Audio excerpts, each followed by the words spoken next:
Welcome to Settle Conversations, the podcast that brings you insights and perspectives from the experts and personnel in higher education. Settle Conversations is sponsored by the Center for Excellence in Teaching and Learning at the UWI St. Augustine campus. The CETL, or Settle, is a unit that supports and promotes excellence in teaching and learning through research, innovation, and professional development. Whether you are a faculty member, a learner, or just curious about higher education, this podcast is for you. So sit back, relax, and enjoy the conversation. Hello and welcome to Conversations, a podcast where we talk to experts and innovators in the field of education. I'm your host, Leroy Hill, and today I am joined by Dianne Thurab Nkhosi, who is Senior Program Officer, Office of the Vice Chancellery, Head of St. Augustine Section of the Quality Assurance Unit, University of the West Indies. Dr. Thurab Nkhosi, thank you for being here and taking your time out to really help us understand the modalities within UE. So welcome. Thank you for having me, Dr. Hill. Yes, and I know that you've been a strong supporter. I think you would have done some of that for your research in terms of blended learning for a very long time.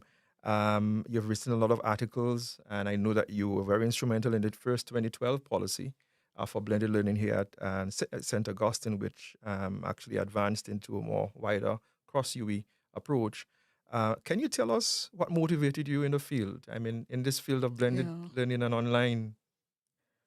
Well, you have to look at the history, my trajectory through the UE. I started off in distance education in the early days, what people might consider correspondence. Yes. And the Distance Education Center eventually grew into, of course, as you know, the open campus and now the global campus. So that interest in blended and online learning emerged through my lifetime in distance education as a curriculum specialist in the Distance Education Center and then in the open campus.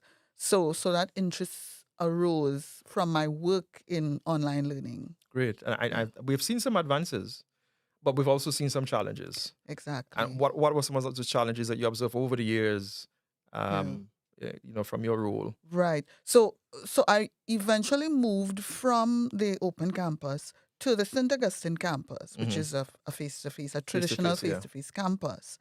And in that move to the St. Augustine campus, one of my responsibilities was getting staff to move into more blended learning because we saw that this was the future. People were looking for more flexibility.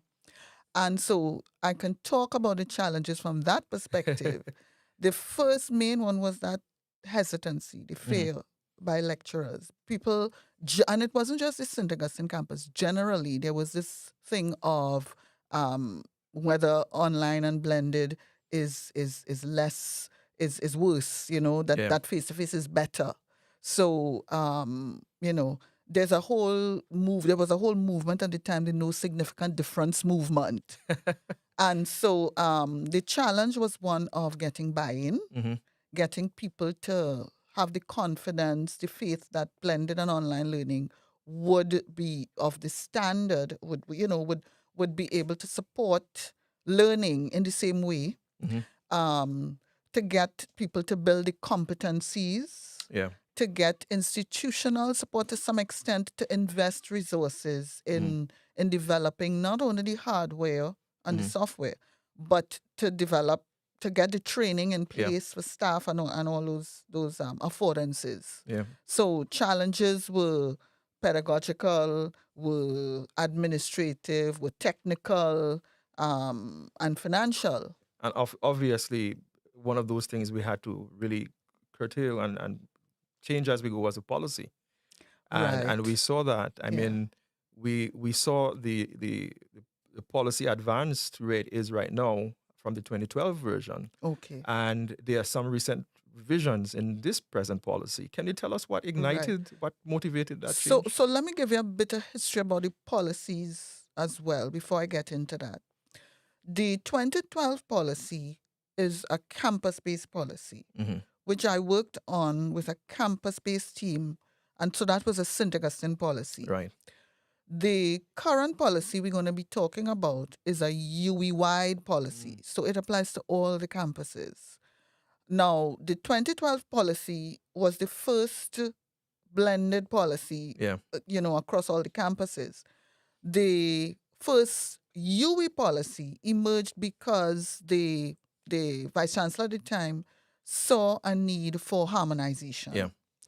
And recognized. So he pulled together the ICT and ICT team, and they worked on this the very first policy called a consensus policy to sort of get that harmonization across the university. And over the years, the policy changed depending on as technology changed, as situations across the campuses changed. So we had that first policy, and then it moved into another policy that took account of our direction at the time, where we were looking at a single virtual university. That's the 2015 space, the 2015 policy. Okay. Right. So the 2015 one. So we had a 2007, 2008 consensus. We had a 2012 campus blended policy. Right. For St. Augustine. St. Augustine. We had a 2015 university-wide policy that took account of the online campus as well as the SVUS. Okay. Single virtual university space.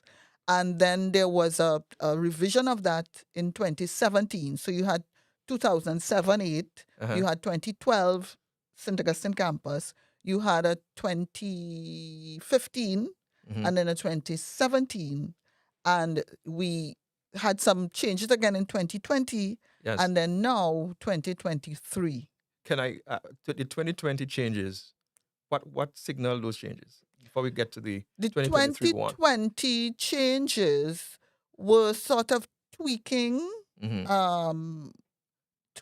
because of a lot of questions about blended and, what exactly blended means and, various other, and the movement away from that SVUS and to bring in the Office of Online Learning.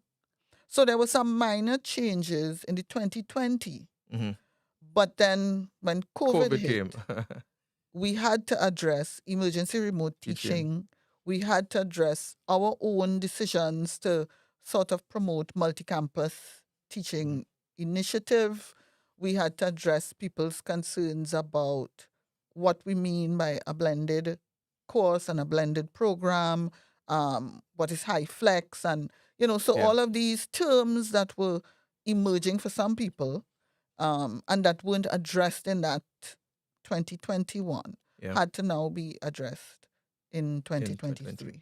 So that's where we are now. And I'm so happy to say that I think it's much because we are clear that the COVID had an impact on how we are seeing even the term blended. I'd really happy just for the audience who's on. And by the way, you can post your question in the chat and we will respond to it. And we have Dr. Dianne, Thurab, and Nkhosi in the house, so we certainly will be responding to those questions as well. The modalities. Give us a quick rundown of how do we make sense of the modalities. All right. So let me just refer to the policy. That's fine. To see that I cover some of them. So we talk about the traditional face-to-face course, which we're all familiar with, right? And when we talk about that, people understand that it means it's a physical environment. Yeah. And so everything is taking place in this physical environment. The teacher's there, the student is there. So our totally face-to-face environment. So that's one modality, and that's our traditional approach, and that's what we are accredited to do. A traditional face-to-face institution. For us, an online course is what it seems to be for everybody else. I mean, where you have that instruction using technology and everything is taking place in a totally online environment, all the teaching. So there is absolutely no face-to-face, in-person teaching taking place. So there could be synchronous teaching, but it's using your online modalities. So that's the other modality. Now the blended modality is where we have these variations. Okay. And I think people become a bit confused because when we say blended, we do mean a mix of your face-to-face modalities and your online. But people tend to want to know, okay, just how much mixing will make my course blended, right?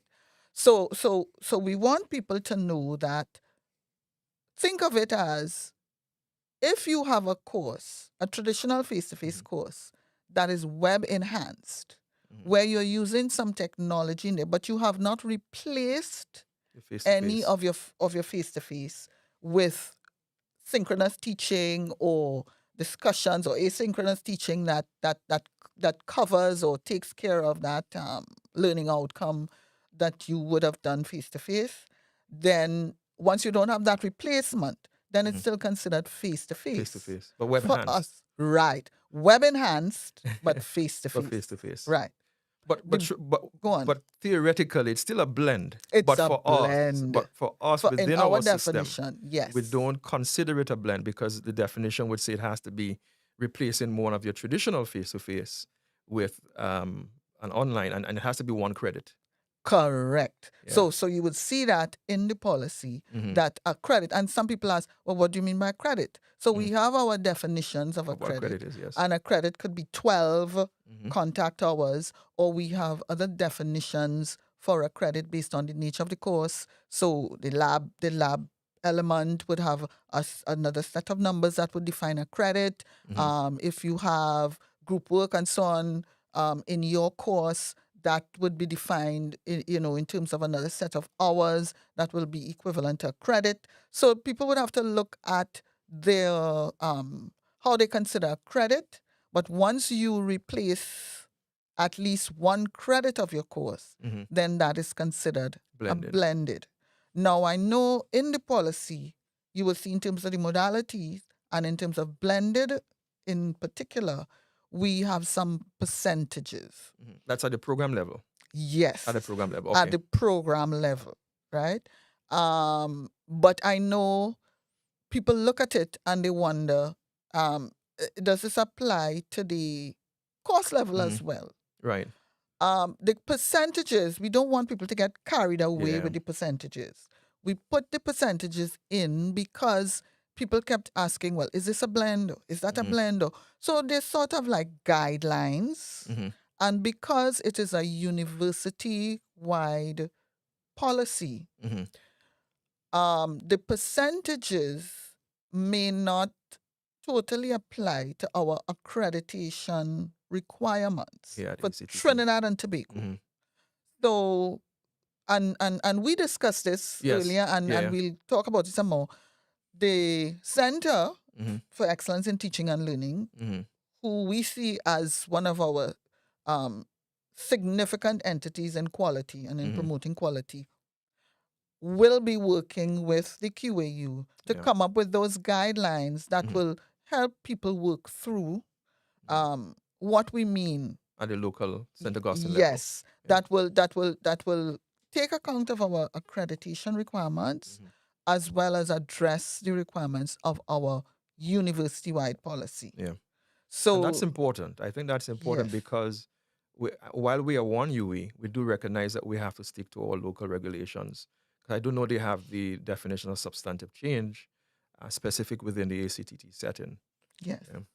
And that is what is causing a lot of the, well, I don't know. People are saying they have barriers to the agility with which they want to be moving into blended, given that with COVID, people are now more, COVID, people are more confident. They did emergency remote teaching.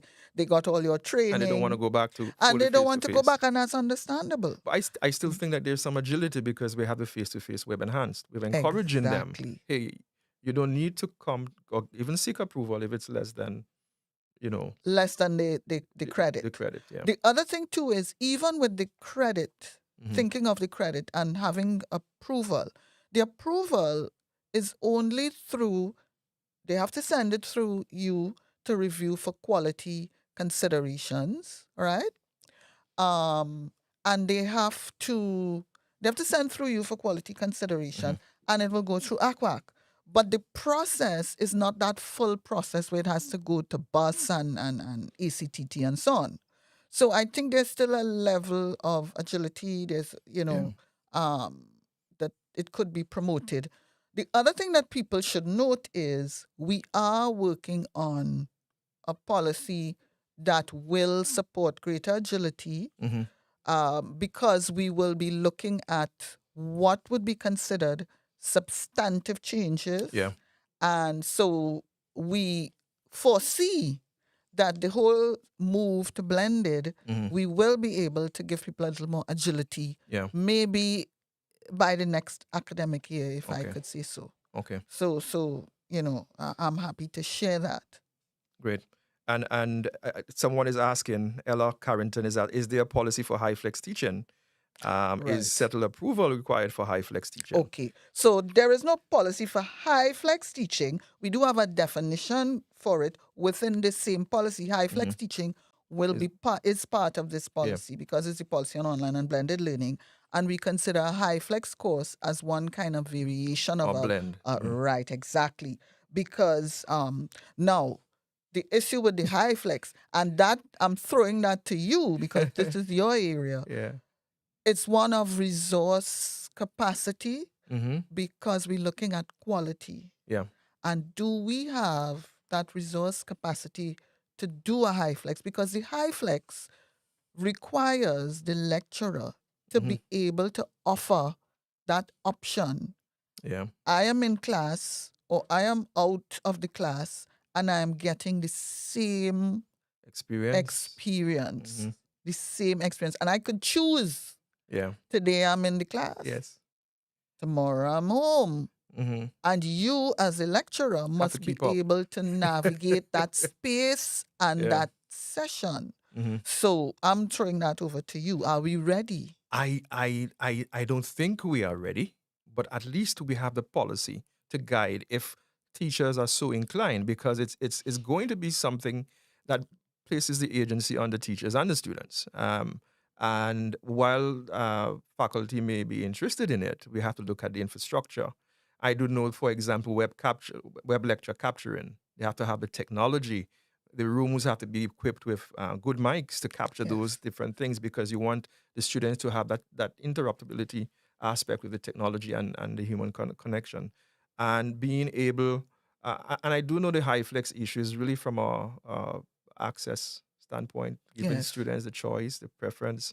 And while that is so, our system definitely is not prepared, because from an infrastructure standpoint, we may have a few rooms, but I certainly think, and it's difficult too. Are you going to give the lecturers a little bit more for managing multimodal?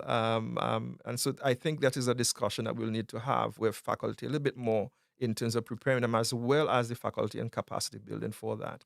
So I don't think we're prepared, but at least we're the mental, we're beginning to think about these things. And I think that's why the policy is addressing it, because it is a blend. And I want to quickly ask you, in terms of the multimodal campus, that is in a way kind of a quasi. Yes, it is, but we're not calling it high flex because we know that it is not true high flex. And it is a way to promote that one UE. Yes. So, and that is also in the policy, and we're encouraging people to try to go for that, where you have a campus where you may have some students and a lead lecturer, and there's another campus that may want their students to have the benefit of doing that particular course. And so we could open that up for the lecturer here to be the lead lecturer. If it's coming from the St. Augustine campus, it could come from any of the campuses. But the person on the St. Augustine campus, if they choose to be the lead lecturer and they have their group of students, it can then be opened up to offer to the other students on whichever other campus is interested to be part of that, using the online environment. But it just requires a little bit of lead time. So once people are interested, we ask that, they give a little bit of lead time and they submit their requests through the PVC bus Office. if it's yes. Yeah. Yes. And that's innovation. I think honestly, because you might be thinking that you have classes with low numbers and pulling the resources together. Exactly. That's a very, very important. So we're not denying the students access to Yeah. education or saying, no, you Yes. can't run this course because we have no numbers. Yes. And I think that's innovation. And so within Mhm. you, we remind us what's that called? That's our own blend or our own style Yes, of we're just calling it for now the Multi-Campus Teaching and Learning Initiative, mhm. MCTLI, and it's written in the policy as Yeah. well. If a teacher is interested in doing that, or because for some reason they realize the course numbers are low, the first point of contact should be a Yeah. discussion with, well, look at the policy. But if they need additional support, would they come contact? I mean, settle, would they go through? I'm saying settle, yes, but are there any other ways in which they can get support? I mean, through the vice chancellor's office? So in the policy, it gives an idea of we're doing it in phases. Mm-hmm. All right. So if you look in the policy, I'm just going to refer to it quickly. Phase 1, and it says that there we have particular forms that they will Mm-hmm. need to fill in, Mm-hmm. and the checklist has to go through the faculty, through Mm-hmm. the head and the dean as any other, the Yeah. usual process to get that approval. And then once that is completed, then it goes to PVC bus or PVC board for undergraduate studies, depending Mm-hmm. on whether it's a undergrad or postgrad course. And then that goes to the committee for approval. But one would assume that before the head approaches, before the lecturer approaches the head or the dean, Mm-hmm. that there would have been discussions with Yeah. another Yeah. campus saying, look, we have We this. have these numbers. Yeah. Exactly. So that's Exactly. the coordination that we'll need to Yes. have that. So So there's it a takes a lot of time committee. then. Takes a That's lot why I of time. said you just need to have the lead time Okay. to do it. Now, I think this semester, if I'm not mistaken, there was a sign language course Mm-hmm. through Cave Hill Yeah. that was part of it. That was Okay. done with Mona. Mm-hmm. I'm almost certain. Okay. But it's been happening. People are Mm-hmm. thinking about it, but there's need for lead time. Yeah. And planning. Yes. I want to go back to the blended. I want to go back Okay. to but at the course level. And because there's a question in the chat from Mr. Mohammed Javed asking if it's more than 12 hours in a course level, we still will have to seek approval. Right. So at the course level, yes, because we're coming through, must just have settled, take a look at it Yes. to see, okay, what are you replacing? How is this affecting the outcomes? And, Mm-hmm. to do that review and then come through to ACWAC. Mm-hmm. It does not, you don't need to go all the way through bus and all of that. Okay. It's really just a check. It's just a check. Yes. A quality check. A quality check. And we want to ensure that the students are not being shortchanged Yes. in all of this because Yes. at the end of the day, we want to ensure that we're providing quality service Yes. to the students. So they do their course outline, redo their course outline, and indicate the activities or whatever being used to replace the credit hours, and let that come through you. It doesn't Yeah. have to go the whole route of the library and all of that, yes. unless they're adding references or whatever. Okay. And bursary and all that. It's Yeah. the same as for now when people have to change their assessment weighting. Yeah. It comes through with a Yes, it memo does. Yeah. and comes through to ACWAC. So it's the same kind of approach. It's Yeah. not a substantive change that requires them to go all the way. It only if it's the whole program that's being changed, that will have to go through BUS and And academic that board. to me is agility.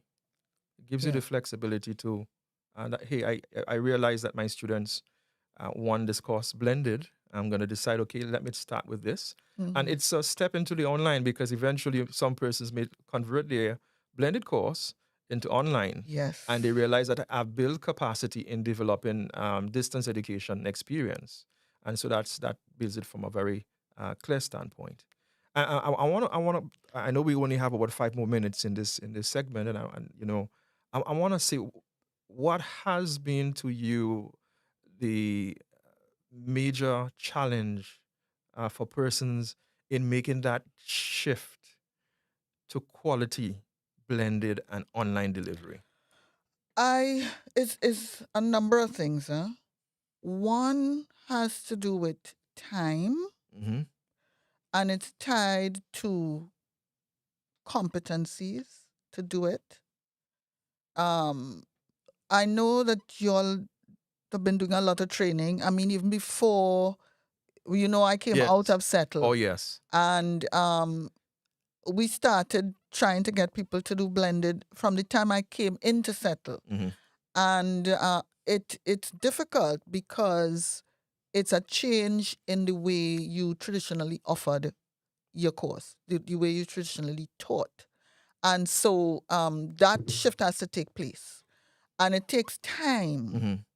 And people have to always struggle with that publish or perish Yeah. and teaching responsibilities. And so some people make decisions about where they're going to invest that time. And so you really have to find a way for lecturers to be able to have that space Mm-hmm. to design their courses, to have the space to do the training that will Yeah. give them the competencies. You have to have the support where, I mean, when I did some research on this, on why, people were saying sometimes they need a little hand holding and they Yeah. need a little guidance on what technologies to use that will make it more engaging for my students. And they Yeah. don't have that at the tip of their fingers, Yeah. that pedagogical Yeah. technology. Yes. That's So, true. they know their stuff, they know their Yeah. content, but what are the best tools to use to teach online in Mm. my area? I'm teaching math, I'm teaching science, I'm teaching medicine. Yeah. What is the best thing you could give me? And I need help with that. Yeah. So these are some of the challenges that they have: time, capacity, Mm-hmm. the competencies, the support, Oh, yeah. even the financial support. I mean, somebody just asked about the high flex. It's about Yes, resources. it is about We don't resources have as the well. resources. Yeah. And just generally, sometimes too, the support of students Mm-hmm. for new approaches, because they Mm-hmm. have to orient the students. And Yeah. sometimes the students look at it as maybe this lecturer is trying to Yeah. put the work off on me, and they slacking, and they're trying to show me some glitz and glamour, and there's no content there. So there are a lot of different Mm-hmm. challenges, Challenges. I would say. Yeah. So we, as a campus and as a university, have to try to find ways Mm-hmm. to mitigate these Yeah. barriers, Yeah. see how we could provide support as we can, even as we face the Yeah. resource And challenges. I honestly think the policy that you and all the members in the quality assurance cross campus team is a very great starting point because it begins to remove the barriers. And this program that we're doing is a way of also trying to demystify it because persons are still not clear. And so Yes. we're hoping that at the end of today's session, that some persons become clear about the multimodal. And we do want to let them know that, hey, the discussion doesn't end there. We have an open door policy. And if persons want to get more, they can reach to you. And obviously, I know that if they send you an email, that Oh, I will you will respond. respond in very Yeah, quick I'm time. You're always very, willing. very, very quick in your Yeah. email. So I really appreciate that. Dr. Thurab and Nkhosi, I want to thank you for spending time here with us at Settle Conversations. I truly enjoyed it. I wish it could have been longer, but we know we have so many other things to do on our plate. So I want to thank you. If there are any other questions, you can post it. The revised policy, you can get a copy on Settle's website. If you go to uesta.edu/settle /resources, you will get the most recent version of that policy. And so thank you for being with us. We know we had about 16 persons here today, and so at least 16 persons are clearer, let's hope, about the Hopefully. policy. Let's hope, let's hope. But we are certainly working together with the Quality Assurance Unit to put forward clear guidelines for St. Augustine, and that is in the work. So I want to thank you and goodbye. Thank you.